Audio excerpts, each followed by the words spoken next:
Yes, I mean, yet you've got corporations and CEOs and media and editorial writers and everybody else saying, oh, this must be done, without any analysis of the consequences of this.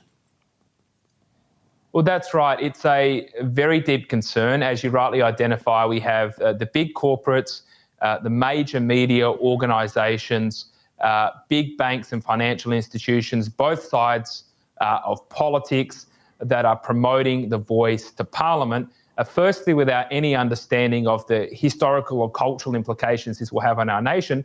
But as you say, they have no idea how this will operate in practice. What our research has shown is that, in effect, the voice to Parliament will be a third chamber of Parliament, because there is no way that a government will go against the advice of the voice to Parliament. Anthony Albanese admitted that in a recent interview he did with David Spears on the ABC, where David Spears asked him, what if the voice gave you an opinion that went against the government?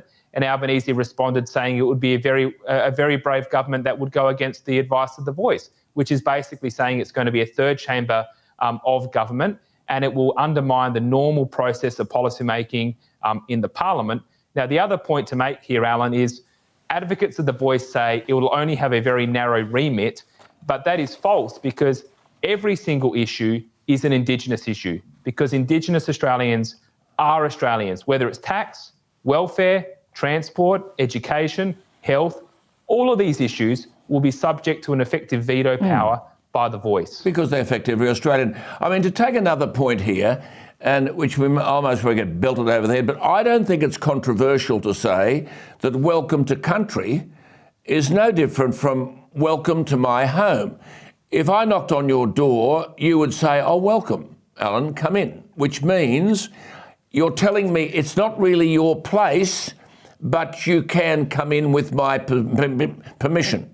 So we're telling people that, well, you're welcome here to this country. It's not really your place, but please feel free to come in. I mean, this is being swallowed by every school child. It's said everywhere. It's rammed down the throats of everyone. Welcome to country.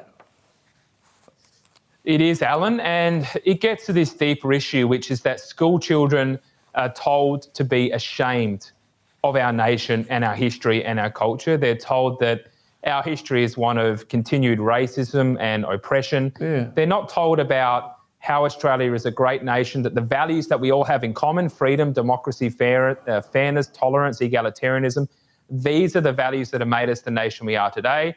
Those are the values that have attracted millions of migrants to our shores. That's why we have so many that want to come to our nation, not because we're a racist nation, but because we're a welcoming, fair-minded, tolerant nation. Yet children around the country are not told that, and they are deeply ashamed of themselves because it's a form of self-hate. If you hate your country, you'll hate yourself. And of course feel guilty. And they're not told about the positives of our nation. Made to feel guilty that we're actually taking something that doesn't belong to us.